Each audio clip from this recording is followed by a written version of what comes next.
Pues bienvenidas, bienvenidos. Estamos muy alegres de compartir con ustedes en esta ocasión. Vamos a dar el banderazo de salida a este primer ciclo de cine cooperativo mexicano, que está coorganizado por el Doctorado Interinstitucional en Economía Social Solidaria, el DIES de la UAP y de Chapingo, el CRIM, ¿no? Particularmente los esfuerzos las y los compañeros del CRIM que junto a los compañeros de la Universidad de Zaragoza han llevado a cabo un seminario permanente de pensamiento crítico, ¿no? En términos de la economía, de la construcción de una otra economía.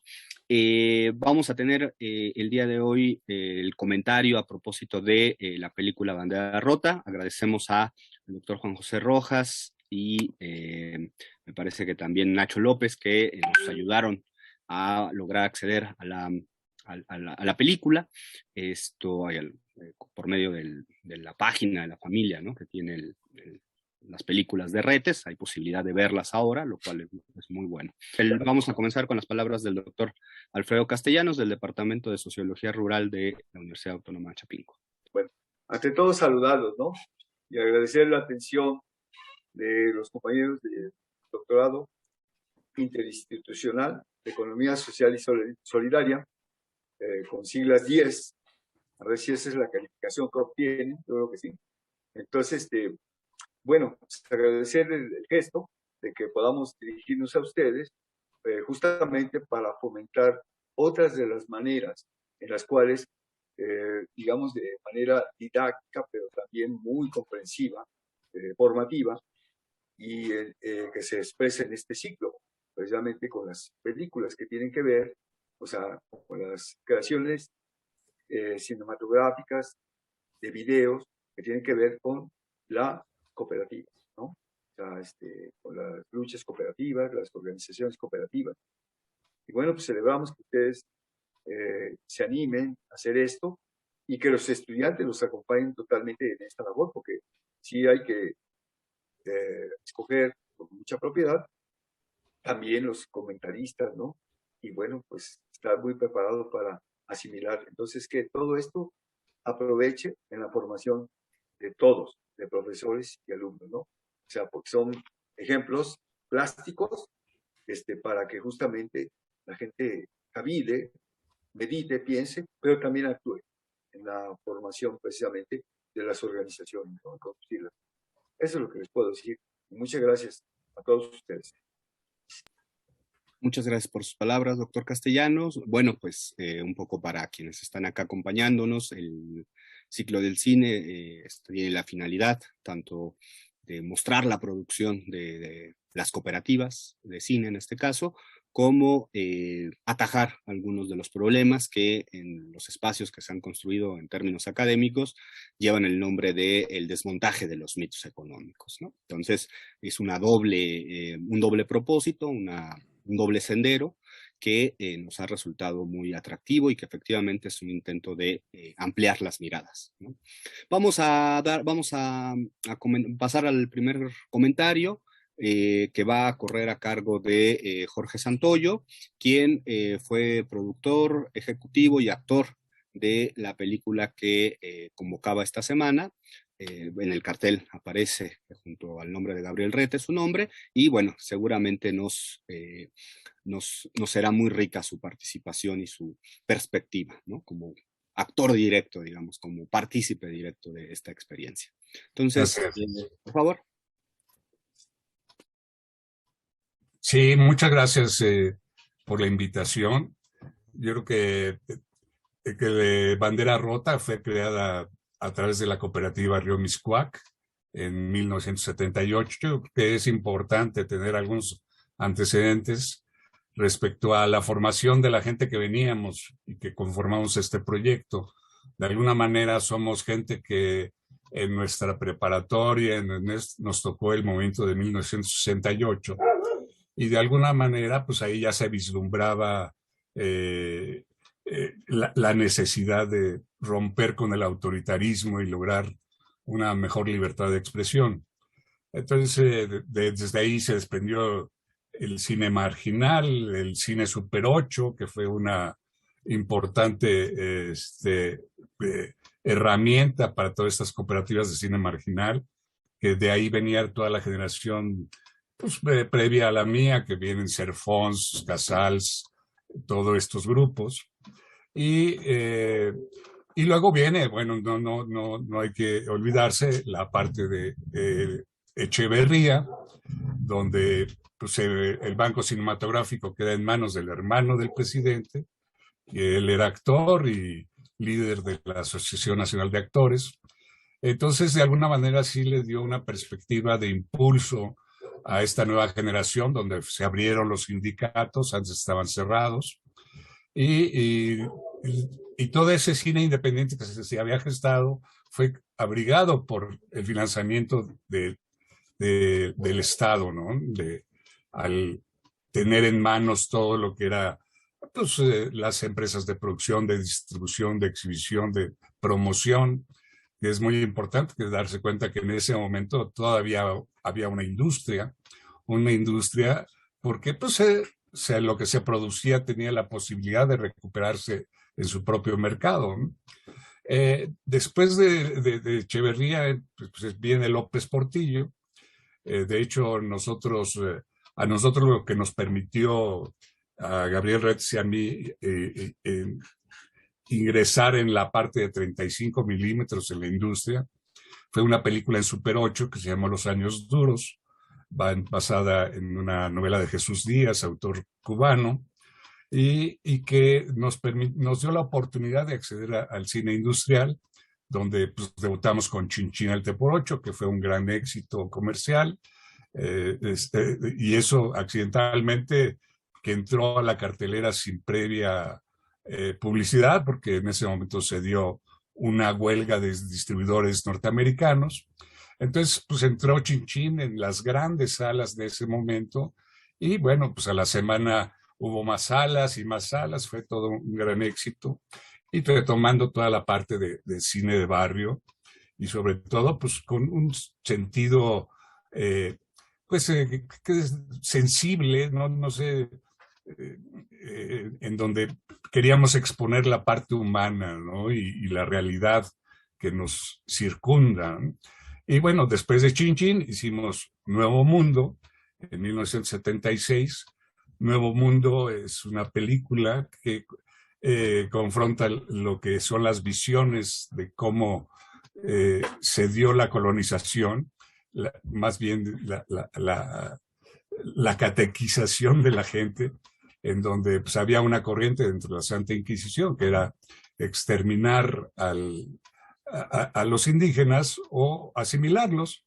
Y en este caso, pues hicimos una película muy importante que yo digo que hasta la actualidad está enlatada, se ha exhibido muy poco, y que fue una gran producción, y que bueno, pues ahí quedó latente. Y después de eso viene el sexenio de López Portillo. De hecho, la postproducción de esta película nos tocó ya en este sexenio, fue muy complicado terminarla, y de hecho fue enlatada, ¿no? Porque se exhibió 2, 3 días en cines sin previa publicidad.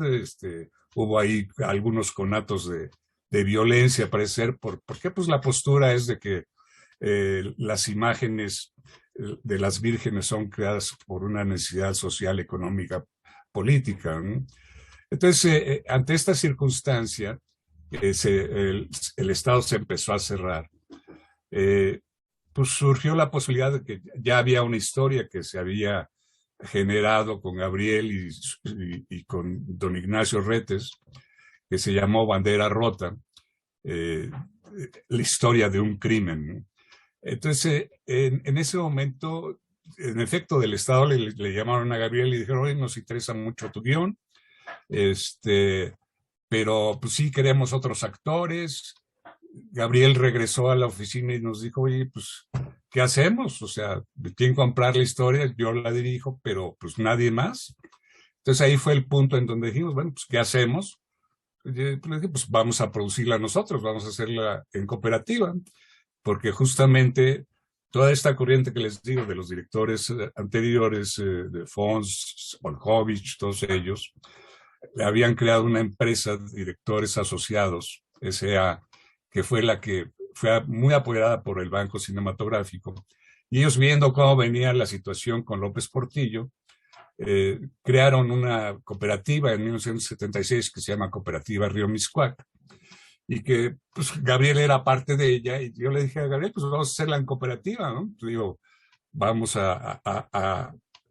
hay gente que ha compartido el viaje cinematográfico en esa etapa, gente que estábamos en la escuela de teatro, gente que Gabriel conocía a través de su vida en el teatro con sus padres y todo. Entonces, pues sí armamos un elenco maravilloso, logramos conformar toda una estructura de aportaciones en especie, en donde la película nos costó 5 millones de pesos, y del cual realmente se necesitó 1 millón en efectivo para realizar toda esa parte de lo que es la producción, ¿no? Entonces, 4 millones fueron en especie de equipo, de trabajo, de toda la gente involucrada, que yo creo que fue un esfuerzo muy importante en su momento, con grandes logros, porque pues había un reparto estelar maravilloso, donde estaba don Manolo Fábregas, Ana Luisa Pelufo, Balzaretti, en fin, y claro, un grupo de actores jóvenes, estaban Tina Romero, Jorge Humberto Robles, Abel Gulrich, y yo dentro del grupo de los cineastas, ¿no? Entonces, fue un esfuerzo muy importante en donde había una gran disponibilidad de aportar nuestro trabajo, y realmente sin saber en qué mundo nos estabas metiendo, ¿no? Porque sí teníamos la posibilidad de distribuir, de exhibir. De hecho, cuando en el Cine Super 8, nosotros muchas veces íbamos con los proyectores a exhibir nuestro trabajo, ¿no? Y en este caso, pues, al ser cine industrial, ya haber tenido algunos antecedentes importantes, pues nos dimos a la tarea de empezar a distribuir nosotros la película, ¿no?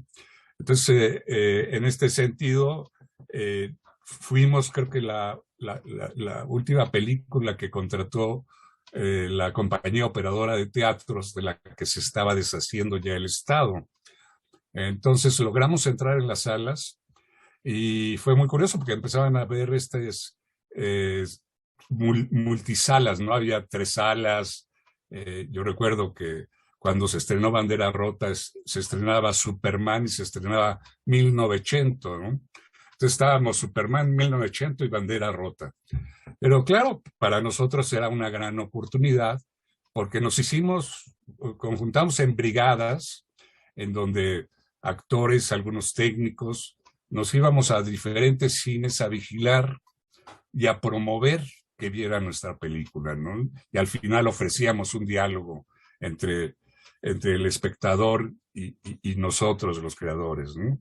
Y aparte, vigilar que los boletos en taquilla en efecto se vendieran, que no se los robaran en la taquilla. O sea, había muchas triquiñuelas para evitar que las películas llegaran a un tope. Antes había un tope en taquilla que permitía continuar en cartelera si se sobrepasaba ese tope, ¿eh? Entonces muchas veces pues, los trucos que usaban eran se robaban boletos, los reciclaban, en fin, y nosotros estábamos para detectar estas partes. Entonces fue muy interesante. Incluso en algún momento empezamos a salir a la provincia y empezamos a detectar que sí, que se empezaba a cerrar el círculo alrededor de nosotros, y que pues sí, había contratación de presentar la película en cualquier estado, se mandaban los materiales y en el último momento nos cancelaban. Entonces era muy difícil coordinar esto, y sobre todo un gasto importante, al grado que incluso nosotros promovimos las premiers en diferentes partes, ¿no? Una de ellas fue en Tlaxiaco y en Putla, en Oaxaca, ¿no? En donde armábamos un espectáculo. Tina Romero había tenido el éxito de Santa, y bueno, Jorge Humberto Robles era también gente muy conocida. Entonces era muy curioso porque Jorge Humberto Robles era el presentador, Tina hacía parte de lo que era Santa, y yo, pues hasta yo cantaba ranchero con melena y la barba, pero eso sí vestido de plata y cantando ranchero, como un espectáculo parte del estreno de la película, ¿no? Y era muy atractivo, muy rico tener toda esa experiencia. Y bueno, pues la película fue bastante bien en la Ciudad de México, no así en sus salidas a provincia, porque pues no se logró la distribución finalmente. Dentro de estas situaciones, fuimos invitados al Festival Internacional de Moscú, en donde pues estaban películas importantes como Cristo llegó a Éboli, estuvo la presentación de Apocalipsis Now. Nos llegaron las invitaciones para el Festival Internacional. Obviamente nos llegó nada más la invitación, no los boletos de avión, porque los boletos de avión se los quedó pues, Margarita López Portillo para invitar a sus gentes. Nosotros tuvimos que hacer así que cada quien conseguirse un préstamo o dinero para irse a Moscú a presentar nuestra película.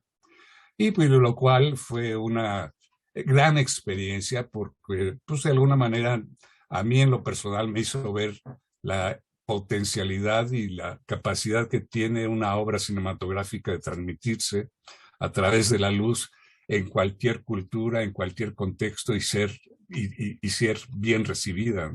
Era maravilloso porque a nosotros nos tocó la segunda noche de apertura del festival en un horario estelar, la función de las 8 de la noche, y en un auditorio pues que de 3,000 gentes, antes los cines eran muy grandes, ¿no? Y fue un gran éxito, o sea, un aplauso de más de 5 minutos de pie a la película. El jurado, uno de los jurados que iba era de México, que era Margarita López Portillo. Había grandes posibilidades de tener una buena posición dentro del festival, pero bueno, pues ella decidió irse a Samarcanda antes de que terminara el festival y pues abandonó su parte de jurado, que pues ahí es donde se impulsa mucho la posición de las películas. Pero en este caso para nosotros fue una grata sorpresa que en algún momento fuimos designados como la mejor película, designados por la juventud del Partido Comunista, los Consomoles, ¿no? Entonces eso nos dio también la posibilidad de que la película se exhibiera en otras partes de la Unión Soviética. De los que íbamos, pues algunos se fueron a Bakú. Yo decidí ir a Yerevan, en Armenia, para presentar la película, lo cual realmente han sido grandes experiencias de darse cuenta de la potencialidad que tiene una obra, ¿no? Claro, todo esto pues implica que hubo necesidad de gastos, de cuestiones que tuvimos que sufragar muchas veces en lo personal, ¿no? Y es algo que muchas veces dentro del sistema cooperativo es importantísimo considerar que, pues aparte de producir, hay que distribuir, hay que comercializar, hay que administrar. Si vemos que en una película hay alrededor de 70, 80 socios, pues administrar simplemente la información hacia ellos ya implica un gasto importante, una capacidad de organización importante. Y en ese caso, bueno, pues sí, fue muy difícil porque pues tratar de consolidar simplemente cuando se hace la distribución, sabemos que los distribuidores normalmente corren con los gastos para su comercialización, que el gasto de copias, el gasto de publicidad, etcétera, etcétera. Normalmente son anticipos que hace el distribuidor para que en relación a la recuperación, de ahí cobran los gastos, llevan su porcentaje y después le entregan al productor. Entonces aquí es donde empieza a fallar todo el mecanismo desde mi perspectiva, dentro de la industria cinematográfica, al momento en que la exhibición ha sido entregada en un 90-95% a la exhibición norteamericana. Entonces es cuando deja de ser industria, la industria cinematográfica, porque no tiene capacidad de recuperación de su producto en la misma localidad, ¿no? Entonces, pues bueno, creo que de aquí podemos partir hacia algunos elementos que les interesa comentar, ¿no?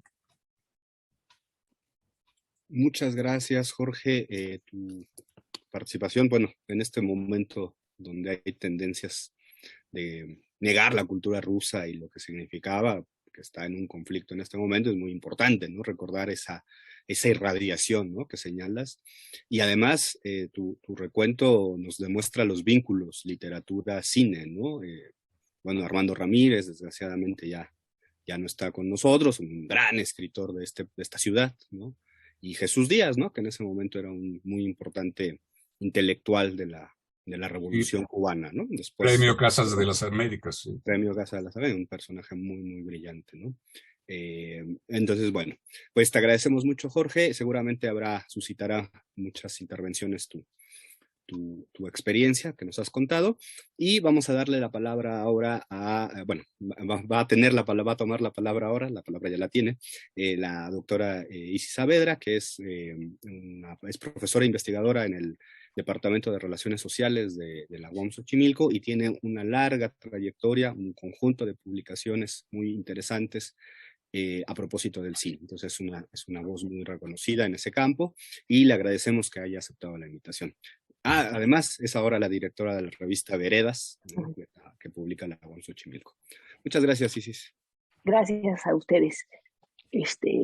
Bueno, gracias a ti, a la Universidad de Chapingo por la invitación, y a todas las instituciones que participaron. Es un ciclo muy interesante, y bueno, de hecho, un acierto muy grande hacer un evento de este tipo, que rescate el cine de cooperativa en México, ¿no? Y bueno, sobre todo en estos tiempos. Yo quería hablar de la película, del contexto, pero después de Jorge Santoyo, yo lo hago desde la historia y las ciencias sociales, pero él es la historia.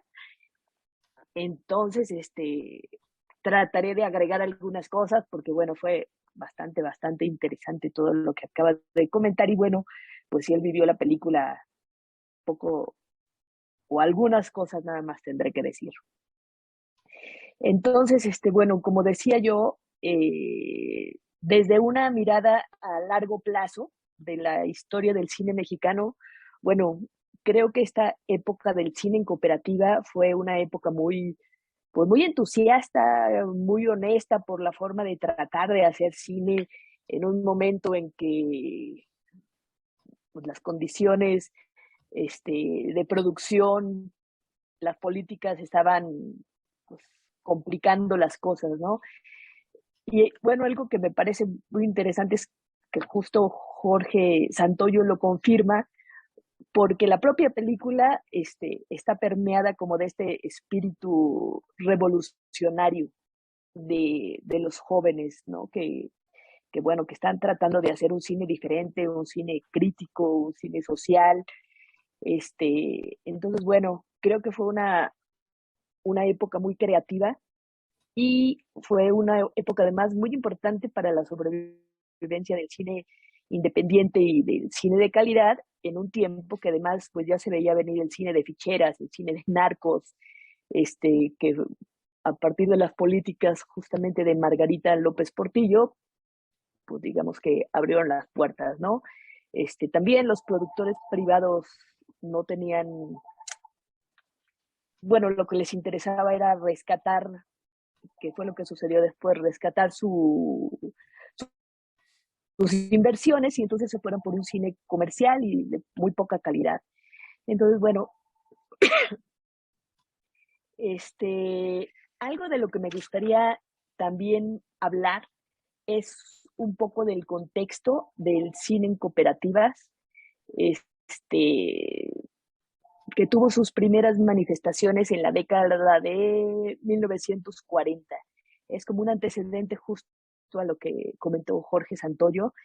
En plena crisis de la producción y agudizada por el recorte de personal que se daba en clase y en los laboratorios, bueno, además por una falta que hubo de fondos de apoyo para los trabajadores sindicalizados, pues hubieron estas iniciativas donde se intentaba que los socios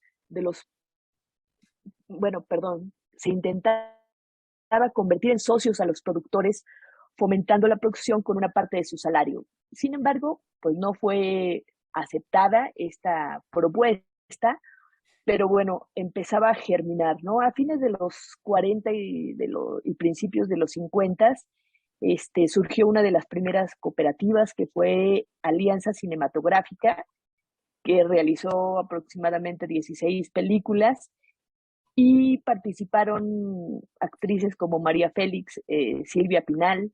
No funcionó del todo, pero como mencionaba, pues ya estaba el germen y la idea.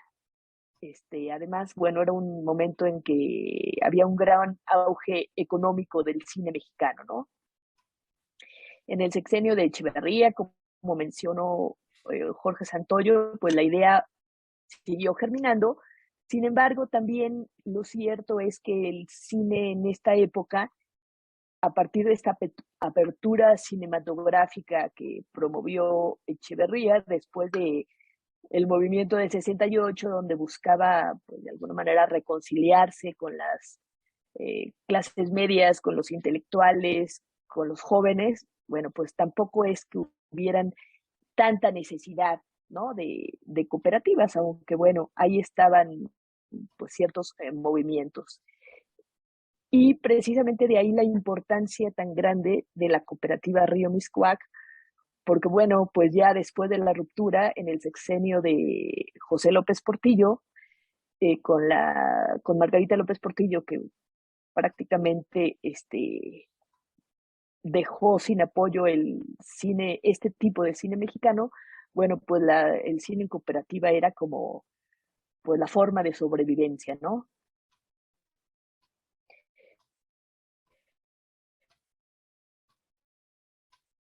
¿Se congeló la imagen?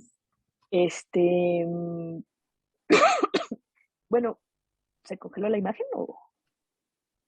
Bueno, sí, ¿sigo por aquí o? Te nos perdiste un minuto, Isis, pero ya te escuchamos de nuevo.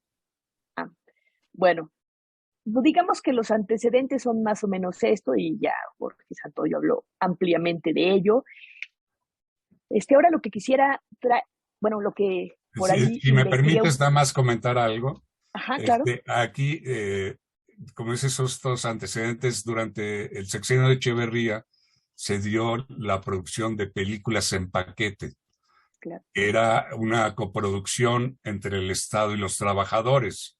De hecho, Chinchín el Tepero 8 fue bajo este modelo en el que como actores o trabajadores aportábamos, se podía aportar hasta un 50% del salario o el 25%, y luego de las utilidades, pues se recibía eso. Yo quiero decir que en ese aspecto, yo como actor de Chinchín, sí recibí durante varios años recursos provenientes de esas utilidades, ¿no? Entonces, eso era interesante. Claro, estaba el sindicato, o sea, había más articulación y mayor organización para poder tener la administración adecuada, ¿no? Era eso, gracias. Y No, bueno, pues, después de ahí se desprendieron, vemos la cooperativa Revuelta, se hizo La Viuda de Montiel, empezaron a hacer varias películas en ese momento, ¿no? Pero ya, gracias. sí, no, pues al contrario. Bueno, después de la cooperativa Río Miscuac, hubieron creo que alrededor de 16 cooperativas, adaptaciones sonoras, de entre fines de los 70s y los 90s, bueno, fue como una época muy, muy importante, ¿no? Aquí encuentro ATA productora, Kinan productora, la cooperativa José Revueltas. Entonces, bueno, todo este periodo, pues justamente en el libro de Alejandro Pelayo de la generación de la crisis, habla de este momento de los 80s y bueno, cómo pues fue como un contrapeso, ¿no? Que se originó justamente con la cooperativa Río Miscuac, un contrapeso al cine comercial que estaba generándose. Bueno, en cuanto a la propia película, bueno, creo que no tiene mucho caso hablar de, bueno, su ficha fílmica, como mencionaste,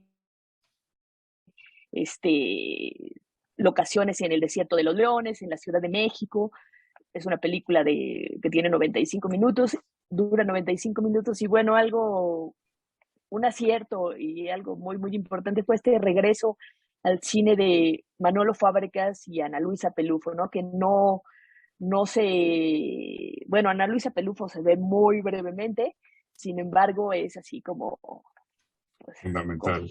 como fundamental. Lo mismo la actuación de Manolo Fábregas, que es Maravilloso. muy, muy buena, sí, realmente. Ahí comentar que cuando se les hizo llegar el guión, pues obviamente Fela, la compañera, esposa de Manolo, leyó el guión y le dijo, no puedes dejar de hacer esto, Manolo, ¿no? Y fue realmente, digo, lo digo con admiración, con respeto, con cariño, fue Manolo Fábregas un gran compañero. Él dijo, despreocúpense, yo presento mi vestuario, ustedes me dicen, está bien, yo traigo mi coche, yo hasta el despacho de los contadores bueno, era de los contadores de él, donde es su oficina, pues, todo eso, o sea, gente muy comprometida, muy metida y sabía que sí, la película tenía algo más que lo convencional, ¿no? Sí, sí, sí. Y bueno, creo que la película, como mencionaste, fue muy, muy bien recibida. Este, incluso, bueno, en algunas de las notas de la época sí lo hablan como, ay Dios, como un respiro al cine, ¿no? Al cine de calidad, finalmente, pues, que quedaba como en duda cómo iba a continuar la cosa. Encontré por ahí varias críticas de Eduardo de la Vega, que más adelante hizo un libro muy interesante con Gabriel Retes, Conversaciones con Gabriel Retes, creo, que ya habla detalladamente de toda su filmografía. Pero bueno, también ahí se mencionaron, como en todos lados, los, pues digamos que pugnas internas que podían haber existido con los trabajadores, que si se había recuperado, si no se había recuperado el dinero, pero en general creo que pues creo que fue una película bastante exitosa y se hacía, por lo menos en la prensa estaba muy presente esto, ¿no? Toda todo lo que acabas de mencionar sobre la participación de la película en el Festival de Moscú e incluso, si no me equivoco, también de La Habana. Creo que también por ahí fue bastante exitosa. Ahora, en cuanto a la propia película, a mí algo que me llamó mucho la atención fue bueno, para empezar, que es como casi premonitoria en cuanto a las críticas que se hacen al propio sistema capitalista, ¿no? Al individualismo, a la doble moral de la clase alta, de la clase burguesa. El final, no voy a hablar de él, pero el final de la película es así, increíble, con esta última parte de Manolo Fábregas, abriendo las puertas al libre mercado, bueno, creo que fue así como clave. Y además, por ejemplo, esta crítica al propio individualismo que se da a partir de la trama y que, bueno, es parte del motivo por la que a veces fracasan ciertos movimientos, ¿no? O fracasan los movimientos. Creo que es una película muy teatral y se nota que todos son actores de teatro.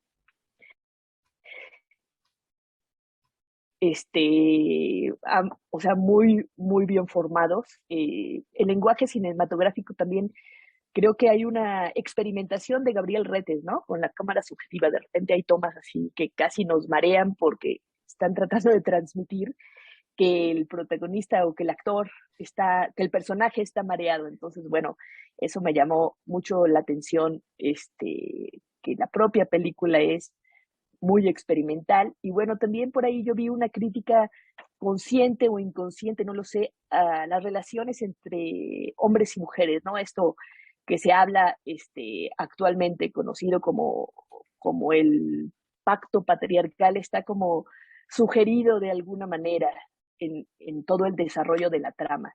Entonces, bueno, creo que es así propuesta muy, muy interesante y creo que es todo lo que podría comentar.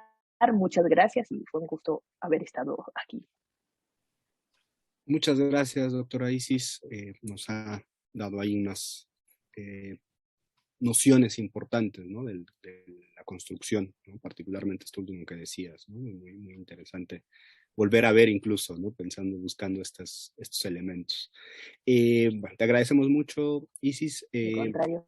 Y vamos a darle ahora la palabra al querido colega y amigo Juan Velázquez, el doctor Juan Velázquez, que está acompañándonos, no sé qué hora sea en España, pero nos está acompañando desde la Universidad desde Zaragoza, mejor dicho.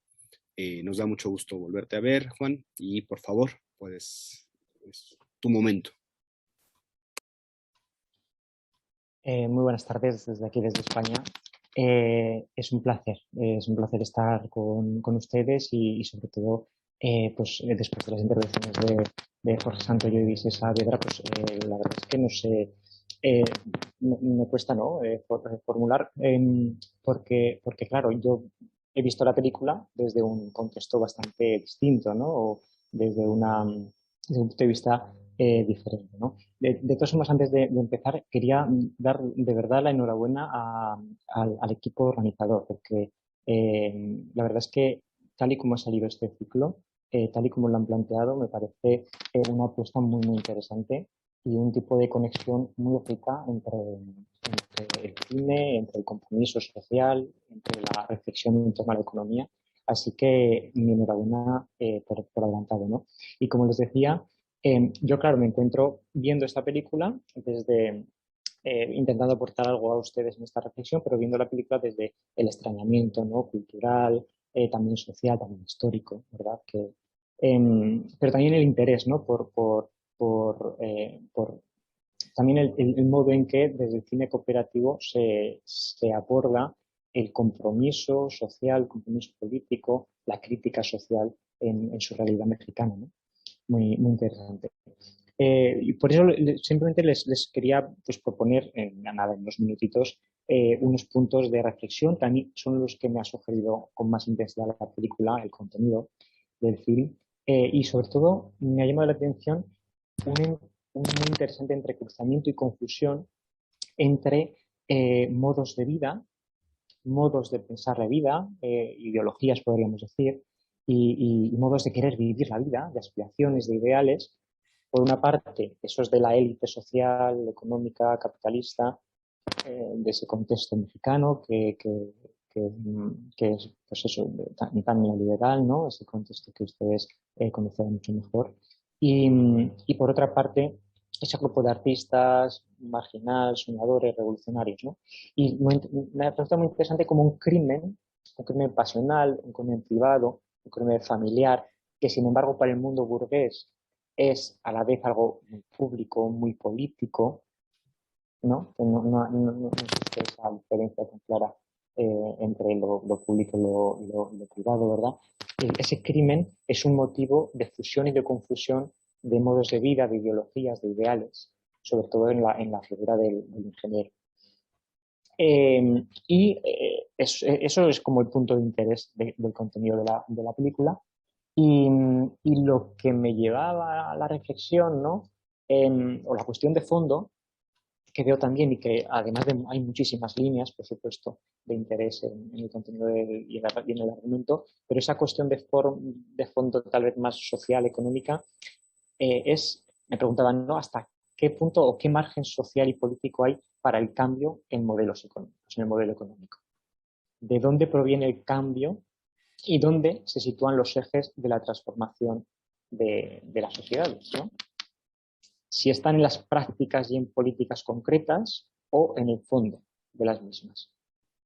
Es decir, si provienen de individuos o de colectivos, es decir, qué base social hay para la transformación, si tienen como trasfondo intereses individuales o la aspiración hacia el bien común, es decir, qué tipo de ética, y si se ofrecen soluciones puntuales o hay también formas auténticas y radicales de transformación. Es decir, qué base económica y qué economía y qué tipo de economía se piensa para, o se tiene en miras para hablar de transformación de la sociedad, ¿no? Es esa transformación que buscan que busca el protagonista, ¿no? A través de un chantaje. Y a eso, y ahí me remito al personaje ese tan paradigmático del ingeniero, ¿no? Que hace referencia directa al mito que trabajamos en el seminario, y que un poco servía de inspiración también a la reflexión sobre el desmontaje de los mitos de la economía en torno a este film. Es el mito de cuál es el modelo del empresario, de empresa, la forma de hacer negocios. Y yo me preguntaba, imagínense que este discurso el que hace el ingeniero ante medios de comunicación, ¿verdad? En esa salida en una escena muy interesante, ¿no? Entre los medios de comunicación, en televisión, y si no fuera un discurso fruto de un chantaje. Es decir, si realmente este empresario se lo creyera, es decir, estuviera apostando, fuera un Owen, un Fourier del siglo XX, ¿no? Transformado, ¿no? del neoliberalismo, si su discurso no fuera fruto de un chantaje sino auténtico, ¿serviría de algo? Es decir,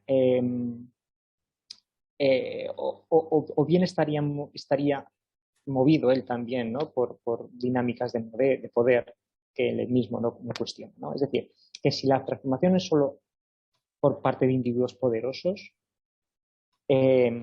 o que ofrecen soluciones particulares, ¿no?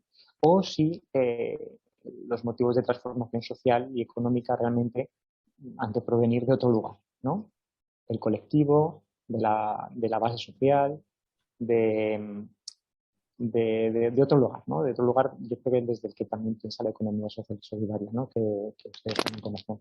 Simplemente puntos de reflexión, si les interesa luego comentar algún aspecto, ¿verdad? Y muchas gracias por la invitación. Ya me callo. Muchas gracias, doctor Juan Velázquez, le agradecemos mucho. Vamos a continuar con la última participación programada, digamos, dentro del plan, ¿no? Que correspondería a una compañera estudiante del doctorado, inscrita en el doctorado del DIES, que es la compañera Joana Percastegui, que nos va a compartir también su reflexión, y posteriormente vamos a abrir la ronda de participaciones. Joana, por favor. Sí, gracias. ¿Sí me escuchan? Buenos días, tardes a todos, noches por allá por España. Bueno, pues muchísimas gracias primero a las compañeras, compañeros, a Jorge Santoyo, que nos ha dado aquí ya un contexto histórico más profundo y muy personal también, ¿no? Digamos, cómo fueron aconteciendo cada uno de estas situaciones. Y bueno, también un poco mencionar que claro, yo tampoco daré como una crítica desde este punto de vista como más apegada al cine, porque no lo estoy, sino más bien como una crítica justamente desde la percepción que yo he tenido a partir también de ver este material, y como estudiante también dentro de este doctorado en Economía Social Solidaria. Y bueno, para no alargarme más en esta un poco justificación de los puntos que voy a abordar, pues entraré en ellos, ¿no? El primero, mencionar que justo la película, pues evidentemente da una crítica muy fuerte y muy cruda de un contexto que vivimos de manera cotidiana, pues en México, ¿no? Surge hacia 1979, 78, ya como mencionaban, y bueno, yo creo que a pesar, ¿no? del tiempo, de los años que han pasado, pues la vigencia es totalmente relevante, es muy actualizado todos los temas y los contenidos que trata este material, ¿no? Y por decirlo de alguna manera como muy general, pues me parece que refleja nuevamente de una manera muy cruda, tal como es, desafortunadamente también, un entramado tan profundo, ¿no? Este entramado que predomina en muchos territorios de nuestro país, en donde el sistema político, el sistema económico capitalista, pues se van adhiriendo, ¿no? Y creo que justamente es el reflejo de cómo en ocasiones, pues también llega a ser un poco complicado definir o delimitar hasta dónde llega o qué tanta injerencia pues tiene la clase política mexicana con la clase Ay, se me fue ahora el nombre. Bueno, toda esta parte como económica, ¿no? Y cómo se van adhiriendo, ¿no? Cómo se van haciendo estos entramados. Creo que refleja también uno de los problemas históricos en nuestra sociedad, en donde la clase empresarial, que era la que les quería señalar, es la que decide, ¿no? La que va decidiendo a partir de intereses propios y en muchas ocasiones, pues, que se reflejan como de manera generalizada, ¿no? Refleja, desde mi consideración, cómo en estos actos, pues, el sistema capitalista dentro de este sistema, cómo se le da un gran peso al valor monetario y cómo a través de este valor pues se van midiendo una serie de situaciones, una serie de consideraciones desde ciertos grupos, ¿no? Reafirmamos entonces que la lógica de mercado es la que predomina dentro de este sistema y que es un sistema en el que muchas cosas se ocultan para beneficios de unos pocos, ¿no? Que en general pues son los que tienen el dinero y los que tienen el poder. También considero que refleja un sistema clasista y acá me gustaría mencionar también que refleja en gran medida un sistema patriarcal, que como ya mencionaba la compañera Isis, pues bueno, yo creo que sí hay como muchos elementos de esto, comparto la idea que ella planteaba, y bueno, creo que adherido a esta reflexión del sistema patriarcal, pues considero que hay como una cosificación constante de la vida de las personas, ¿no?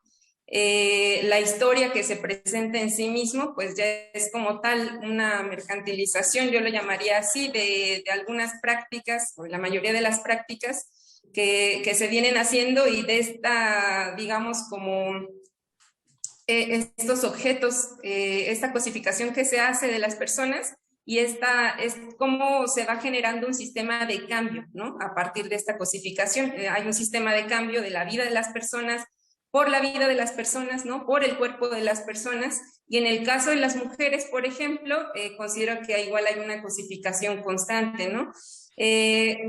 Bueno, yo lo veo de esta manera, que hay un papel secundario que vienen a tomar, por ejemplo, las mujeres en el grupo, por ejemplo, de la clase rica, ¿no? Vemos ahí a la mamá que es asesinada y por otro lado, pues a la hija, que en pocas ocasiones, o más bien creo que ninguna, tienen derecho a tomar pues una posición, ¿no? O asumir una posición como de toma de decisiones, ¿no? Las decisiones generalmente en este grupo, pues de clase rica, pues son tomadas, la mayoría de ellas, por los hombres, ¿no? Y haciendo la reflexión desde el grupo, desde el lado de este grupo de cineastas, ¿no? Donde también hay mujeres, pues a pesar de que de pronto hay como este papel protagónico de ellas mismas, creo que también pasa hacia un tema secundario, ¿no? Dentro de la misma historia, ¿no? Y esto es porque al final, otra vez, pareciera como que estos grandes planes, ¿no? Las grandes estrategias se toman por decisión de un grupo en el que no están incluidas, pues, las mujeres, ¿no?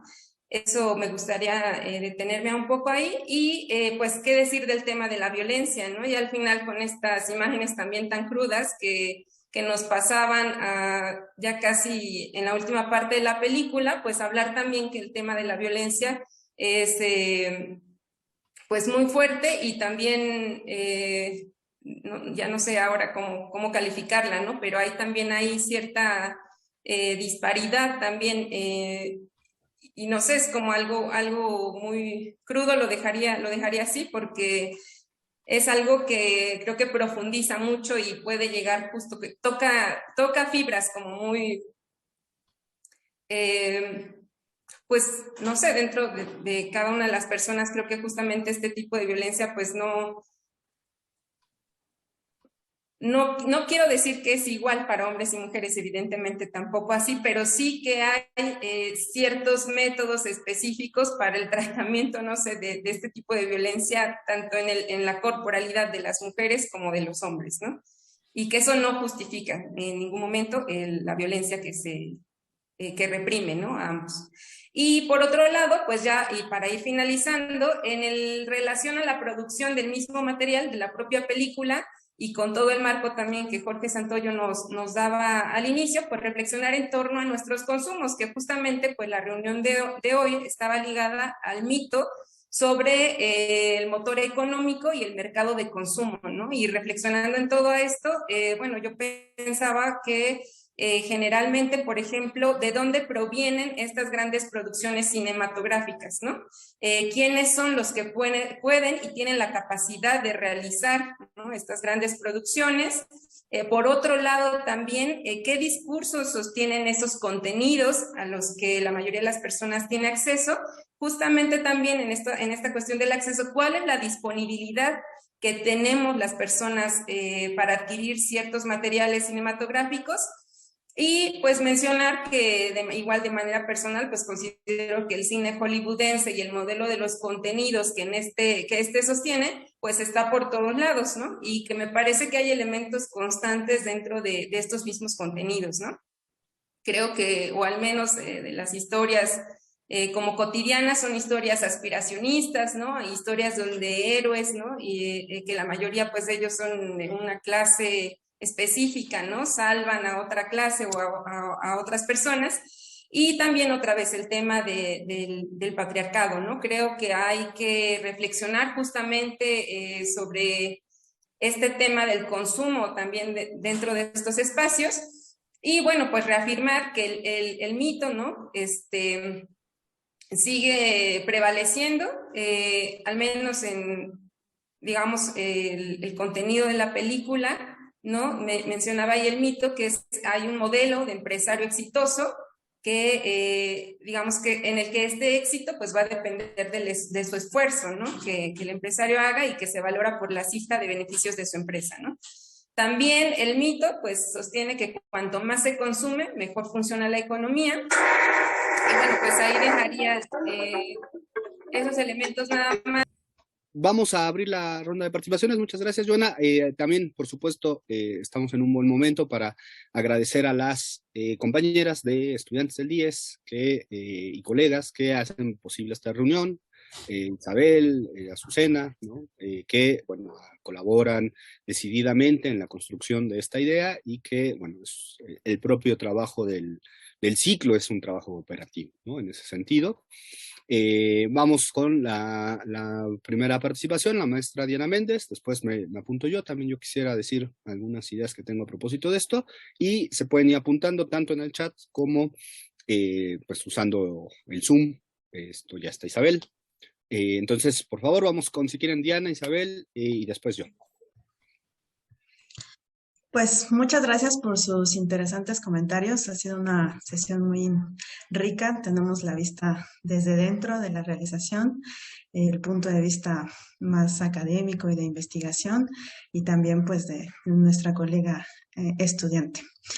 Me siento además muy afortunada de contar con un espacio que permita aprender sobre el cine cooperativo mexicano. Yo recién estoy incursionando en los estudios sobre el cine y he quedado muy fascinada con la calidad de la década de 1970. Una década muy productiva, muy experimental y con obras que realmente estremecen. Por estas razones no quisiera dejar pasar la oportunidad de pedirle a Jorge Santoyo su evaluación general de este periodo del cine cooperativo frente a las implicaciones de la industria. Muchas gracias. Muchas gracias, Diana. Vamos con Isabel, por favor. Sí, gracias. Bueno, pues para empezar, este tipo de cine nos da mucho de qué hablar y en realidad ha sido para mí una experiencia muy grata. Yo no conocía la película, conocí a Chin el Teporocho, que me parece formidable y es una película extraordinaria. Y en realidad esta película, cuando la vi, pues me dejó muy interesada, ¿no? Hubo un momento en el que dije, pues no la puedo dejar de ver, seguía yo bastante interesada. Y a mí me queda una duda, que no va a tener relación con nada de lo que están comentando, pero que me causa duda porque incluso se señala y se señala muy poco, ¿no? El título, Bandera Rota, y surge desde la escena que el portavoz de la familia dice, el grupo Bandera Rota. Entonces, no sé si tiene a lo mejor alguna connotación más allá de, o fue solamente un nombre X que me parecía, yo trataba antes de verla como encontrar una explicación, pero seguramente aquí Jorge Santoyo pues, sabrá la historia de por qué ese nombre. Y bueno, pues reconocer las participaciones de quienes han estado como comentaristas, y bueno, eso sería todo de mi parte. Muchas gracias, Isabel. Aunque soy moderador, también me gustaría participar moderadamente.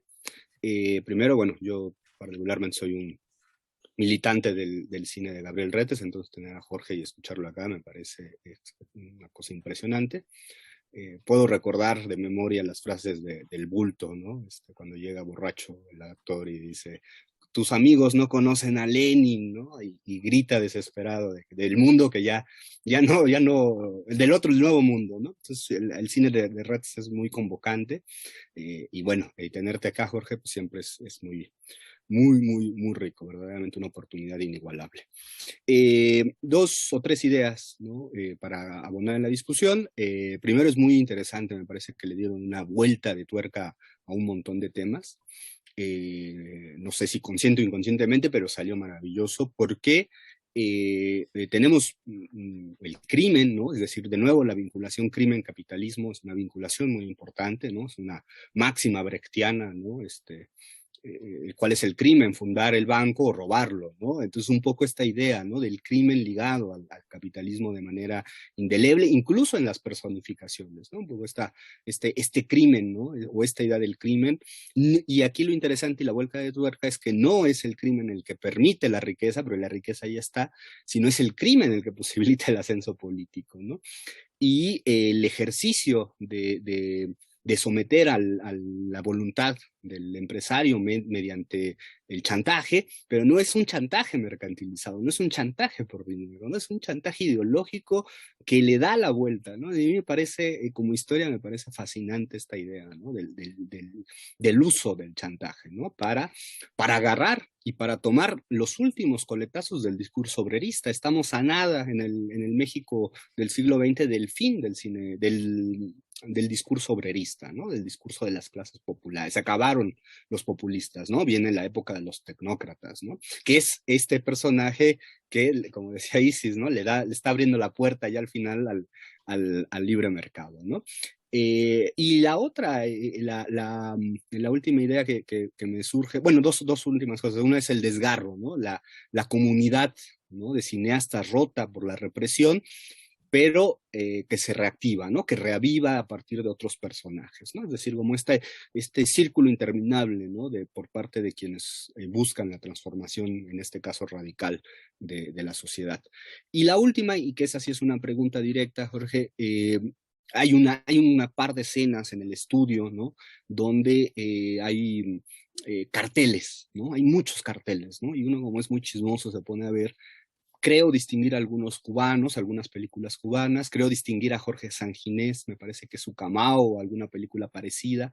Entonces, un poco preguntarte, ya no en términos del guión y de la historia, sino más en términos de la época, ¿no? ¿Qué tanto estaba el cine mexicano o los cineastas experimentales de los 70s, 80s conectados con ese otro cine latinoamericano? El tercer cine, ¿no? Los coletazos del tercer cine, crítico, descolonizante, ¿no? Entonces, porque las imágenes, ¿no? Pues, supongo que no son casuales, está ahí los afiches, los carteles, ¿no? Del cine. Y un poco preguntar, ¿no? Decías Jesús Díaz, creo que Jesús Díaz estaba involucrado en el CAP, ¿no? En el Instituto de Cine Cubano, no estoy muy seguro, pero me parece muy interesante, ¿no? Preguntarte esto, ¿no? ¿Qué tanto consumían ustedes mismos ese cine? ¿Qué tanto circulaba ese cine? Porque obviamente en nuestra contemporaneidad el cine latinoamericano pues circula poco, circula a través de estas grandes productoras, de estos grandes instrumentos, ¿no? De control, selección, que todos y todas conocemos, ¿no? Y ya no digamos en cines, porque en cines es prácticamente inexistente el cine latinoamericano, ¿no? Es decir, en fin, bueno, pues muchas gracias. Vamos con Ángel y después con Sergio. Ángel, por favor. Hola, muy buenas tardes a todos. Pues ciertamente es una oportunidad muy grata que esté con nosotros Jorge Santoyo y que podamos comentar una obra que pues realmente se me hace, como se ha señalado, que menciona muchas aristas tanto de la realidad mexicana como de la realidad mexicana dentro del ámbito del funcionamiento del sistema capitalista. Se nos propuso para esta reunión, pues, plantear la cuestión del mito, del modelo del empresario exitoso y que depende de su esfuerzo y se valora por la cifra de beneficios de la empresa. Creo que una obra como Memoria Rota, pues precisamente nos ayuda incluso a ver cómo se rebasa este mito y cómo pues incluso el mito puede terminar siendo un mito. El crimen y la trama, pues creo que nos hablan muy claramente de un sistema de defensa de intereses de clase y de clases bastante bien marcadas. En este caso, la parte capitalista y este otro grupo de personas, de jóvenes que consideran que están en la posibilidad, desde su desorganización, desde su propia vivencia también patriarcal, de generar un conjunto de cambios. Creo que la profundidad de la película pues nos plantea precisamente que el capitalismo no se reproduce únicamente por los motores de economía y consumo, sino que tiene muy, muy bien asociado un sistema moral y de valores que también requiere sobrevivir a este tipo de agresión por parte de sujetos de otra clase. O sea, no veo que sea un aspecto aislado, que el propio asesino se reúne con el esposo de la víctima y por defensa de intereses de clase y de un sistema moral, pues tienen al fin y al cabo que terminar pactando. Ahora, con respecto al momento en el que se produce y que creo que en este caso el Jorge Santoyo nos podría plantear cosas muy, muy interesantes, pues es precisamente la generación de este pequeño grupo criminal que genera el ingeniero, pues precisamente para tratar de librarse de este asunto a raíz del crimen. Se menciona claramente que con base a uno de sus principales colaboradores, pues trata de reunir un grupo fuerte, violento y efectivo, que pues precisamente vea por sus intereses, que no solo son su deseo de no ir preso, sino de defender toda una clase y un sistema moral. De hecho, dentro de la película hay una frase que se menciona muy claramente cómo es esta situación donde aún están pensando en el secuestro y uno de los personajes dice, pues es que habría que ver si es un secuestro hacia la persona o si es una agresión directamente hacia nuestra clase y lo que nuestra clase representa, o sea, hacia nuestra posición de poder. Después, con respecto a lo de las violencia y las agresiones, pues creo que nos muestran aspectos básicos. Hace rato la compañera señalaba que parece que no se distingue en el funcionamiento del capitalismo esta diferencia entre la clase empresarial y la clase política. Yo lo que plantearía en ese sentido es que el error es tratar de diferenciar que existe una clase empresarial y una clase política cuando en realidad son la misma. Y creo que el personaje del ingeniero muestra cómo forman parte de una sociedad y cómo simplemente van cambiando y transformando de roles. Bien, esta cuestión de cuando yo pensaría más que medidas populistas, este ingeniero va entrando a la política y establece medidas demagógicas, tiene un grupo violento de corte paramilitar y lo que se me haría muy interesante ahí es si este grupo tiene paralelismos que traten de situarlo precisamente con la forma en que operaba y actualmente operan los organismos de inteligencia como la propia Dirección Federal de Seguridad. Creo que tenemos ahí bien marcada una perspectiva marxista, incluso leninista, desorganizada, frente a un personaje que está articulando su poder económico y su poder político en el que requiere, como se requiere siempre en la reproducción del capitalismo, el uso de la violencia y de la violencia a sus grados mucho más extremos. No sé, nada más como hipótesis y como cuestión curiosa hacia Jorge Santoyo, pues me parece que un personaje como el ingeniero, supongamos que hubiera una bandera rota 2, termina siendo un gobernador demagogo, planteando medidas de austeridad, de justicia social y todas estas cosas que pueden permear y funcionar económicamente por un tiempo, mientras el propio sistema económico se vuelve a oxigenar, y cómo su grupo de golpeadores y violentos pues se vuelve un grupo que opera al grado de Miguel Nazararo o Gutiérrez Barrios cuando estaba vigente la Dirección Federal de Seguridad. Y pues al final creo que nos muestra una parte muy, muy cruel, que es precisamente cuando estas personas son capturadas y donde no se recurre precisamente de forma inmediata al asesinato, sino a una realidad que estamos viendo particularmente en México de forma muy cruda. Primero se establece, y que creo que es mucho peor que el asesinato, la desaparición forzada, la tortura, y pues también como hipótesis, al final de esta película, o si hubiera una Memoria Rota 2, sus cuerpos serían encontrados o simplemente se establecería que fueron unas personas desaparecidas porque plantearon por ahí un secuestro y se metieron en cosas chuecas tratando de afectar a todo nuestro sistema económico, político y también moral. Muchas gracias. Muchas gracias, Ángel.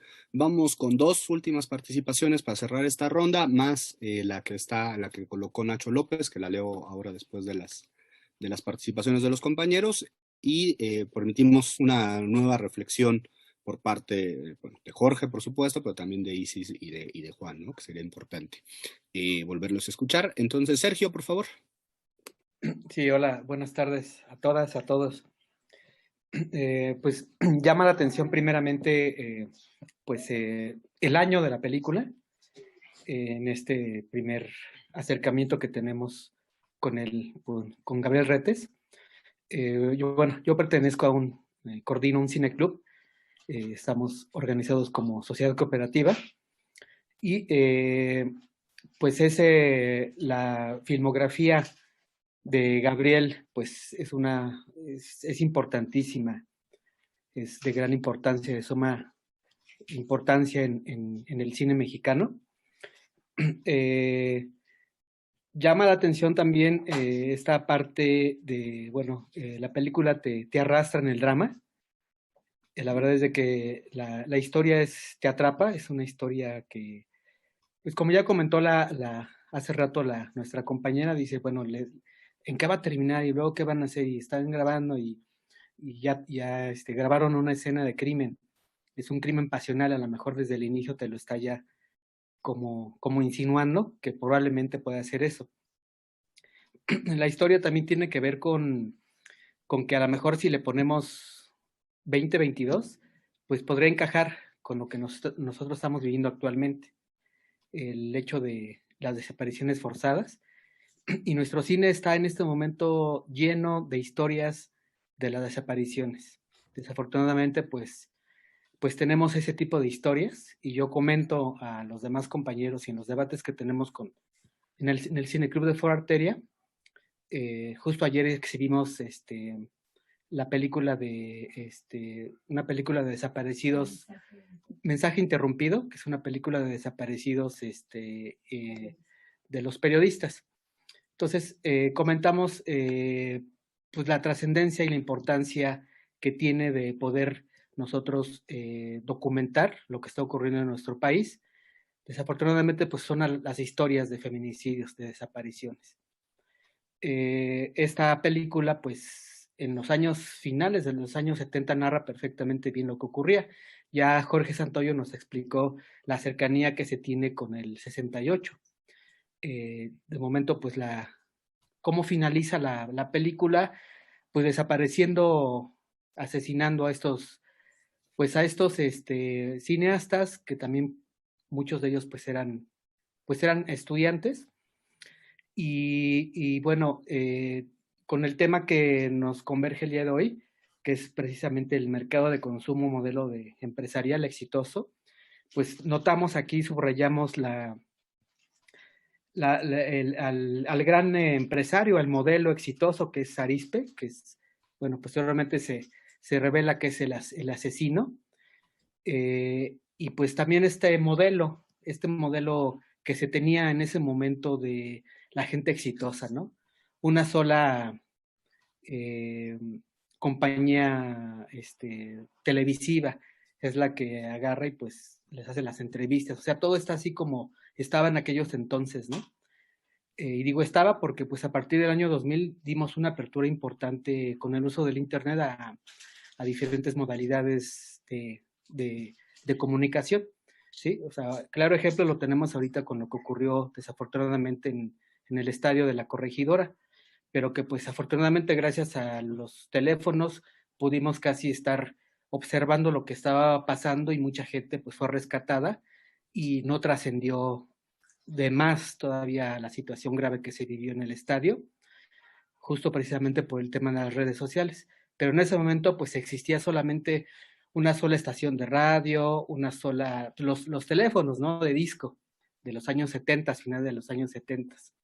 Todo esto enmarcado en esta situación de poder de una sola persona, ¿no? Pues en este contexto la película también da muestra de lo que después vendría siendo el cine de retes, que bueno, vivimos también encantados mucho de ver esas películas, Bienvenido Welcome, por ejemplo, El Bulto, que son películas así fantásticas y de culto. Ya a finales como de los 90s, recuerdo Un dulce olor a muerte, que fue así como de las menos afortunadas tal vez cinematográficamente, La mudanza, Ombligo de la luna, que fue una de las últimas películas que yo vi, incluso en el cine, y bueno, también llama la atención cómo toda su familia pues también participaba, sus hijas, su hijo, algunas tomas ahí del Bulto en el CSH Sur, por ejemplo, yo estudié ahí, ¿no? Y recuerdo en 1992, ¿no? Las escenas ahí de los estudiantes. Y pues bueno, un poquito como para finalizar ya mi comentario, pues el hacer cine en cooperativa, creo que eso es lo que nos une en este momento, y pues bueno, los que formamos sociedades cooperativas y estamos en algún tramo de esta producción, de esta difusión, exhibición de cine, pues sabemos lo complejo que es, desde la producción hasta la exhibición. Sin embargo, en muchas películas observo pues el logo de Sociedad Cooperativa es Miscuac, me parece es la cooperativa, y pues bueno, una serie de personajes, ¿no? Que intervienen dentro de la propia cooperativa, el sindicato me parece incluso, no sé si está relacionado en algunas otras producciones, a lo mejor Jorge Santoyo ya nos podrá platicar, ampliar un poquito más todo lo que le estamos preguntando, y pues ya finalmente, pues desmontar los mitos de la economía capitalista. Creo que pues sí es una buena película, vuelvo a repetir, sí, como que te atrapa la historia es un filme así, pues es un drama que de momento dices, a ver, quiero seguir ver para ver en qué se desencadena la historia. Los personajes, ¿no? Seguimos hablando ahí de los personajes de Manolo Fábregas, ¿no? Por ejemplo, que hace una excelente pues, actuación. Aarón Hernández, Tina Romero, ¿no? Que en realidad es bien jovencita, cuerpazo, ¿no? En la película. Y la verdad es de que el director explota así a profundidad a los personajes, así. Digo, no estaría, no, yo no había visto la película, la verdad es que pues es una muy buena película y tiene que ver mucho con este cine que nos tenía acostumbrados Gabriel Retes de momento, ¿no? A trabajar en cooperativa y todo esto. Entonces, pues muchas gracias por sus atenciones, por escucharme y pues también por canalizar esas experiencias de cada uno que ustedes pues ya nos platicaron, a la maestra Isis, a Juan Velázquez en España, el doctor Jaime, etcétera, Diana, todos los que han participado, y pues yo igual estoy haciendo anotaciones, pues para posteriormente poder a lo mejor estar ampliando un poco más mi campo con respecto a la cinematografía y sobre todo mexicana. Muchas gracias, buenas tardes a todas. Muchas gracias, Sergio. Te pregunta, Nacho López sobre cómo se enfrentó Bandera Rota a la censura y si existió algún tipo de autocensura. Entonces, lo que vamos a hacer ahora es escuchar a Santoyo y, bueno, invitar a Isis y a Juan a que también den un nuevo comentario, más breve, pero para ir hilvanando y uniendo todos estos cabos, ¿no? A partir de las múltiples intervenciones de las y los compañeros. Por favor, Jorge.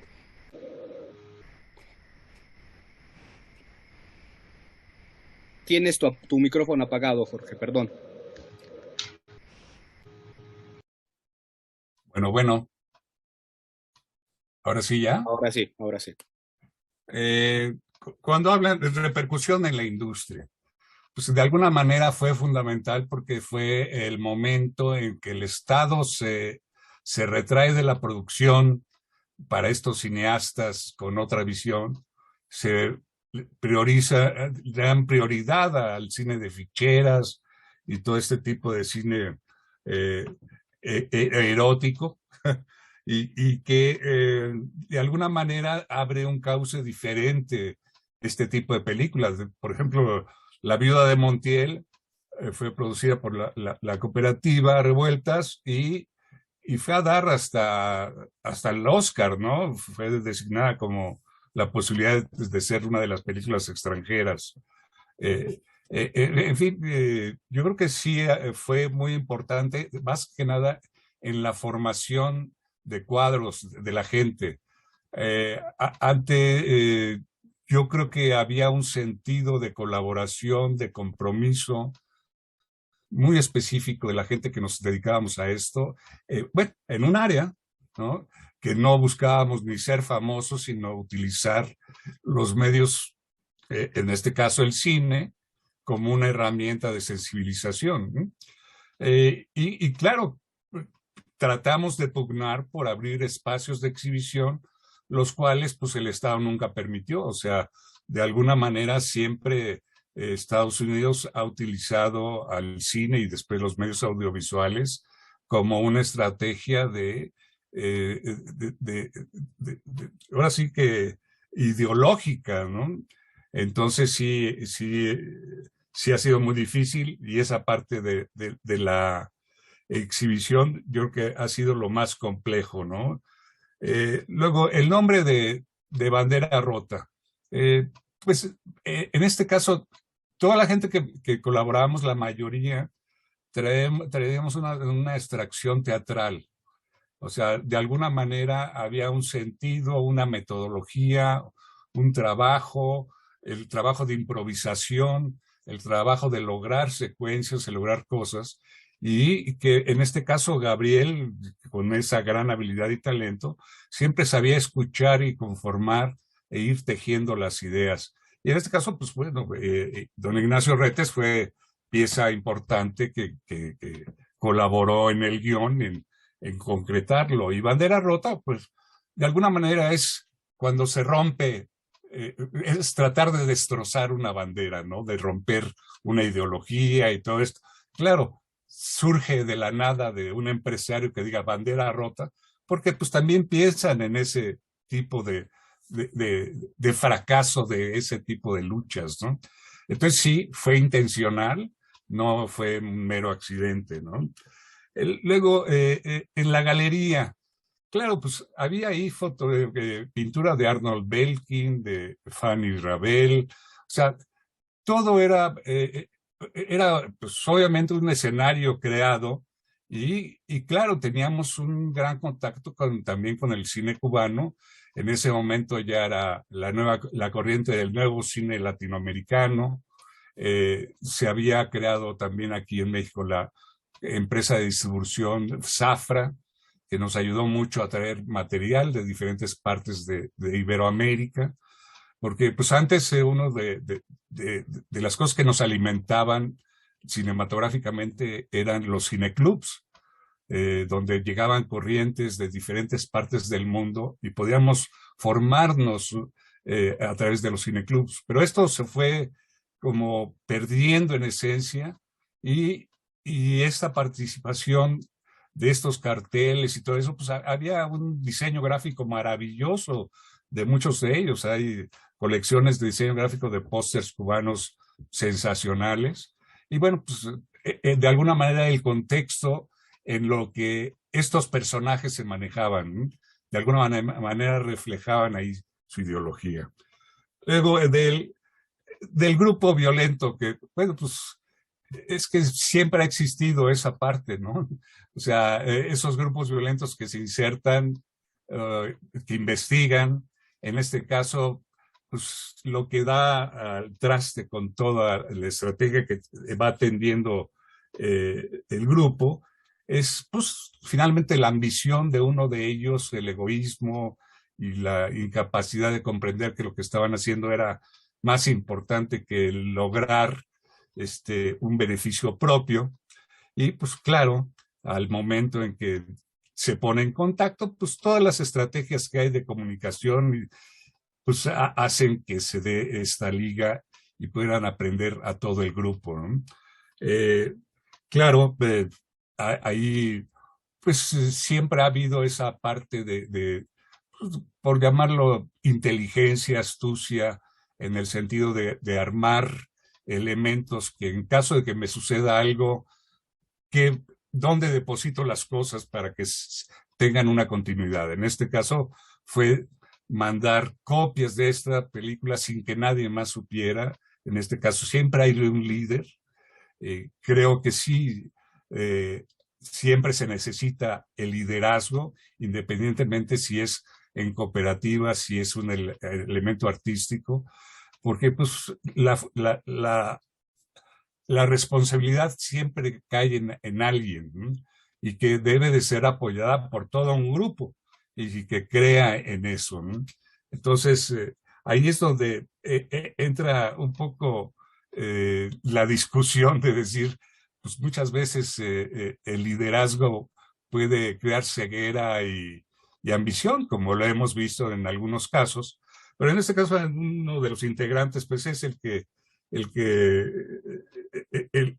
decide chantajear económicamente y es la causa de que sean aprendidos todos, violentados, torturados, ahí sí al parejo, ¿no? O sea, yo tardé varios días con las muñecas y los tobillos, pues al estar colgado con mi peso y todo, pues recuperar, ¿no? O sea, aunque fuera una ficción, de alguna manera había un contacto real con lo que implica esa parte, ¿no? Luego, la relación de los sindicatos con las cooperativas. Pues todos los que trabajábamos ahí, la gran mayoría éramos sindicalizados, pertenecíamos ya fuera al sindicato de actores, al de directores, algunos pertenecían o al STP, el STEAM o al STIC. Entonces, más que nada era un grupo de profesionales que nos conjuntábamos para hacer un trabajo profesional que abriera otras vertientes, ¿no? De la censura, pues qué mayor censura que evitar la exhibición de las películas, ¿no? O sea, no había una censura implícita sobre el guión o quita esta secuencia o no, sino era más bien pues sal al ruedo y a ver cuánto te puedes sostener y a ver hasta dónde te permitimos sostener, ¿no? En la Ciudad de México sí logramos sostenernos gracias a esto que les decía, de la supervisión que teníamos ahí, pero ya en provincia posteriormente no fue posible, ¿no? Pues básicamente es de los puntos que han preguntado y que espero que siga despertando más dudas y ganas de inquietarse respecto a lo que significa la utilización de los medios audiovisuales en la economía también, ¿no? O sea, últimamente, en algún momento, yo posteriormente en algún momento me tocó ser comisionado nacional de filmaciones para impulsar y promover la industria tanto a nivel nacional como internacional.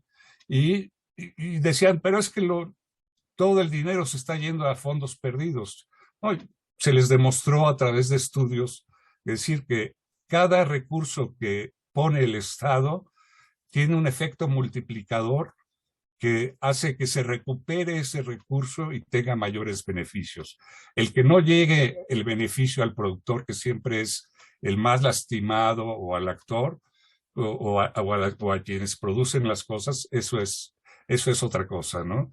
O sea, yo recuerdo haber tenido confrontaciones muy fuertes con algunos de los sindicatos, porque, bueno, independientemente que yo producía otras cosas, al momento de necesito que me des declaración de impuestos, de pagos de seguridad social, de Infonavit, tal, las cosas no había, independientemente que como productor daba a uno esa parte social, de beneficio social, y entonces veías que el beneficio iba para un cuadro de amigos, a otros.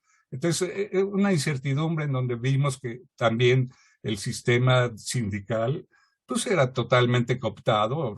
STPC era parte de la CTM, en fin, todo era como algo ligado que no permitía un mejor desarrollo del sindicalismo, ¿no? Porque yo creo que sí es fundamental contar con sindicatos que eviten la explotación del trabajador en todos sus rubros. Lo estamos viviendo actualmente con toda esta apertura de los medios audiovisuales, los trabajadores independientes que se contratan en las series, no tienen sindicalizados, no tienen sindicatos.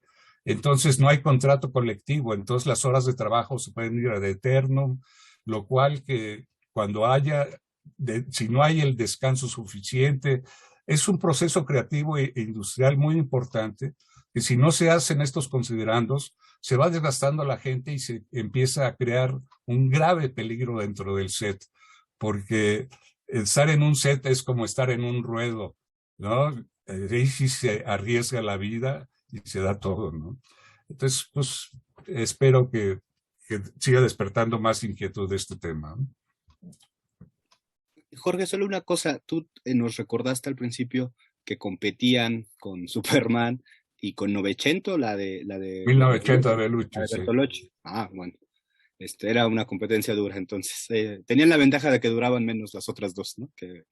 Pues no, la ventaja es que como se llenaban esas funciones, había mucho público que no tenía boletos y los jalábamos a que vieran nuestra película y luego a que la recomendaran y pues salían muy contentos también, ¿no? Entonces, pues era ahora sí que ellos mismos se hacían harakiri a ponernos con películas con tanto éxito, ¿no? Es como cuando había la doble corrida, ¿ah? Por ejemplo, Chinchilte por 8, que fue un gran éxito comercial. La primera había 2 películas. Entonces, la primera la ponían en la que tenía menos éxito y la segunda era la que iba a jalar, la que de más éxito. Nomás que la primera le daban más recursos, mayor utilidad de la exhibición que a la segunda. Entonces, era una manera de exprimir, explotar y de seguir, de evitar que siguieran creciendo este tipo de proyectos, ¿no? Como yo les dije, o sea, esta película costó 5 millones de pesos, que para su época era muy buen dinero. El $1,000,000 que se consiguió físicamente, pues fue que a partir de donaciones, recuerdo el doctor Villagrana nos regaló ahí unas litografías de Joan Miró, hicimos una rifa, ahí entraron familiares, amigos, poniendo pues dinero para hacer las películas. Ahora como ya se empiezan a hacer los fondos, ¿no? Para crear películas. Aquí el gran problema sigue siendo el cómo llegar al espectador y cómo hacer que llegue a la mayoría de las audiencias sin importar los niveles sociales. Obviamente, ir al cine pues nos cuesta 150, 200 pesos cada día del cine, ya no estamos para eso. El cine anteriormente, en una época, sabíamos, pues costaba 4 pesos. ¿Por qué? Porque estaba considerado como un elemento fundamental de entretenimiento para las familias y estaba considerado dentro de la canasta básica. Ahora pues ya es un lujo, ¿no? Muchas gracias, Jorge. Bueno, no sé, Isi, si nos quisieras aportar algo más, vendría muy bien. Gracias. No, pues básicamente agradecer la invitación y ay Dios. Perdón, pero es que se está yendo esto. Bueno, como decía, básicamente agradecer sí, sí está el micrófono, ¿verdad? Sí, sí. Agradecer la invitación y bueno, comentar lo importante de Bandera Rota como una película que abrió brecha dentro de esta cooperativa Río Miscuac para la subsiguiente década de los 80 que se vislumbraba pues bastante complicada, ¿no? Y que bueno, a partir de esta cooperativa se generaron otras más y bueno, se siguió haciendo un cine interesante todo este tiempo. Ahora también esto de lo que hablaba justo Jorge, sobre que la gente realmente había una preocupación de quien participaba en las cooperativas porque la película se viera, porque la gente que invertía recuperara su dinero, etcétera. Bueno, es algo, digamos que la cadena productiva del cine, de producción, distribución, exhibición, todavía era como, pues, como se supone que tendría que ser, ¿no? Ahora, una de las críticas que yo le hago al cine actual es que pues muchas películas no se ven porque todo se queda en la realización de la película, se va a festivales y hay cantidad de películas mexicanas de las que no tenemos acceso, difícilmente se ven, ahora ya algunas se pasan a Netflix, pero bueno, ahí yo es lo que digo, se rompió finalmente la cadena productiva y bueno, pues ojalá esto en algún momento se recupere, ¿no? Porque aún con las dificultades del cine en cooperativas, bueno, todavía había como una cohesión o un interés por que todas las partes, con todos los problemas que había, que si se recuperaba, que si lo que decía Jorge, la difícil administración, porque o eres director o actor o administrador, ¿no? O sea, a veces hacer todas las funciones, pues no está fácil sin que exista una infraestructura y sobre todo un presupuesto claro o bien definido, pero bueno, el cine yo siento que funcionaba de manera pues cohesionada o redonda. Actualmente yo, aun cuando las películas mexicanas muchas son muy exitosas, hay muchas otras que pues no se ven por ningún lado, ¿no? Pues muchas gracias entonces. Muchas gracias, Isis. Juan, por favor, si quieres agregar algo. Me resulta muy interesante esta conversación sobre la función social del cine, ¿no?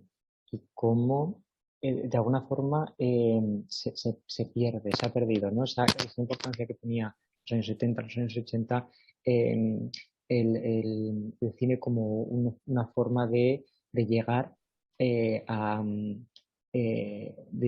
hacer que llegaran voces, ¿no? al público general y a quiénes, ¿no? Estaba dirigido, ¿no? Como hacíais, ¿verdad, Jorge? Yendo directamente a las salas. Y cómo se transforma en las últimas décadas han sido transformaciones totalmente hacia un cine totalmente de entretenimiento, donde los componentes sociales del cine incluso son envueltos en este mercado de consumo, ¿no? Y las plataformas yo creo que van en esa misma dirección, ¿no? Y la plataforma es un lugar de consumo incluso de material social, ¿no? De compromiso. Y sobre lo que las conversaciones estas o las intervenciones que habéis tenido, me parece muy interesante lo que decías precisamente tú, Jaime, sobre la película, el argumento de la película. Hay un clic, el argumento es que te va captando cada vez más, ¿verdad? Pero hay un clic cuando te das cuenta que el chantaje no es un chantaje por fines lucrativos, sino que es un chantaje por fines ideológicos, ¿no? Ahí ya rompes el esquema, ¿no? Y ya en la película gana totalmente el fondo, ¿no? Y el fondo reflexivo y el fondo que nos permite analizar, ¿realmente es el único medio, como decías, ¿no? De que el obrerismo, de las reivindicaciones obreras tengan que estar en la voz de un capitalista de pro, ¿no? Del representante del capitalismo, ¿no? Es el único medio y el asentimiento de todos los sindicalistas que están allí al frente a él, ¿no?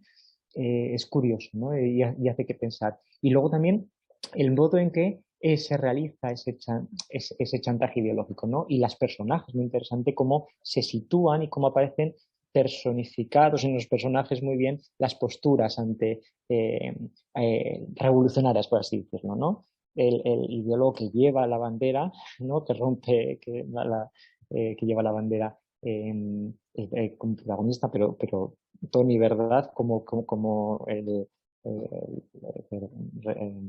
interpreta a Jorge, como aquel que es, bueno, pues eso, como el revolucionario más impulsivo, como la posición de las mujeres relegadas al anonimato también. Es decir, como se resultan muy interesantes analizar los personajes desde ese punto de vista.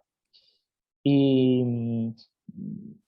también, por retomar una idea también que ha comentado en este caso Ángel, si no me equivoco, me está muy interesante también cómo la película también es el contexto de los años 70-80, ¿no? Del capitalismo de clase, ¿no? Es decir, donde la clase representa un conjunto de ideas, de valores religiosos, morales, ¿no? Y parece que hoy en día, y esas dos clases, ¿no? La clase trabajadora y la clase empresarial. Y parece que hoy en día ese capitalismo, el nuevo capitalismo, pues han desaparecido esa diferencia de clase. Y yo creo que es interesante releer la película desde la actualidad para ver cómo las élites capitalistas siguen muy presentes, es decir, cómo el capitalismo también funciona a través de la élite, ¿no? Como son élites locales, élites nacionales, élites internacionales, las que llevan la bandera capitalista. Bueno, son reflexiones interesantes. Todas, y la verdad es que muy rico el debate. Me callo para que puedan seguir. Muchas gracias, Juan. Bueno, pues estamos muy cerca del final. Nos propusimos terminar alrededor de las 3. Ya son 2 horas, ya es justo. No hay que vivir pegados a estas cosas, del Zoom y esas cosas. Una cosa que decían ahora ustedes, Juan e Isis, ¿no? Sobre la reproducción. Bueno, es este nuevo intento, ¿no? De una reproducción individual, ¿no? De un goce individual, ¿no? Frente a la experiencia que nos decía Jorge, ¿no? Del goce colectivo, ¿no? Del asister colectivamente al cine, ¿no? O de los cineclubs, ¿no? Es interesante, ¿no? Este vuelco en la propia producción-distribución, ¿no? Me interesaría comentar algo. Sí, adelante. Fíjate que a partir de Bandera Rota empezamos a buscar la salida internacional, porque nos dimos cuenta que se empezaba a cerrar toda la posibilidad de exhibición en México. Eso nos empezó a llevar a algunos festivales que ya a la par existían mercados de venta, o sea, de películas de toda índole, promoviendo no nada más nuestras películas, sino los servicios como cooperativa, ¿no? Recuerdo ahí en algún momento en el Festival de Cannes, se nos acercó justamente el hijo de Luis Buñuel, Juan Luis Buñuel, porque estaban interesados en hacer La Rebelión de los Colgados, de Beat Traven. Entonces, de ahí empezamos con las pláticas, hablamos con los productores franceses, con los alemanes, e hicimos la producción aquí en México, ¿no? En coproducción con la cooperativa. Pero justamente buscando esas alianzas que nos permitieran abrir otros mercados, ¿no? Entonces, es un poco algo que creo que también fue pues un logro por parte de nosotros de empezar a abrir el mercado a otras instancias, ¿no? Muchas gracias, Jorge. Imagino que no se hizo La Rebelión de los Colgados. Porque... Sí se hizo, claro. Habrá que buscarla, yo no la he visto. No, sí se hizo. Incluso es una miniserie de las primeras miniseries que había, que se hizo en coproducción con Alemania, con Francia, con Italia, con Inglaterra. Y en efecto sí se hizo. Fueron 3 capítulos actuaron, pues digo, fotografió Alex Phillips Jr., actores, pues había grandes actores mexicanos aquí, o sea, bien, bien, bien. Fue una muy buena producción, fue un gran logro, que solo se exhibió en una o dos ocasiones no me acuerdo si en el canal 13 o por ahí, ¿no? Pero son cosas que han desaparecido, ¿no? Sí, claro, claro. Bueno, doctor Juan José Rojas, no sé si anda por ahí, vendría bien un comentario para cerrar, si anda por acá, que lo veo en el 10. Usted es el inspirador de todo esto, entonces nosotros nada más le seguimos la idea y muy entusiastas. Si anda por acá, Juan, bueno, no sé, a lo mejor tiene algún problema. Bueno, pues les agradecemos mucho a todas y todos. Muchas gracias a los invitados, a la invitada por los comentarios. Muchas gracias al equipo. Isabel, por favor, pues Isabel es parte del equipo que hace posible esto. Bueno, ahí hacer el comercial nada más para comentarles que les haremos llegar el siguiente cartel del segundo debate, que es el análisis de la película Intimidades en un cuarto de baño. Entonces por ahí van a recibir la información y también el link, y pues invitarlos a que la siguiente semana nos acompañen, y agradecer obviamente a todas y a todos su participación, a Jorge Santoyo, a la doctora Isis Saavedra, a Juan Velázquez, a Jaime, bueno, y a todos los presentes, muchas gracias. Nada más, doctor. Bueno, pues nos vemos el próximo viernes. Pasen una bonita tarde, y Jorge, Juan, Isis, en verdad, muchas, muchas gracias. Créanme que aprendemos un montón, ¿no? Aprendemos un montón, y pues nos vemos el próximo. Gracias por su invitación. Hasta luego. Muchas gracias. Gracias. Hasta luego. Gracias, buenas tardes. Gracias, hasta luego. Hasta luego. Gracias, Joana, por el comentario también, perdón. Hasta luego. Agradecemos mucho.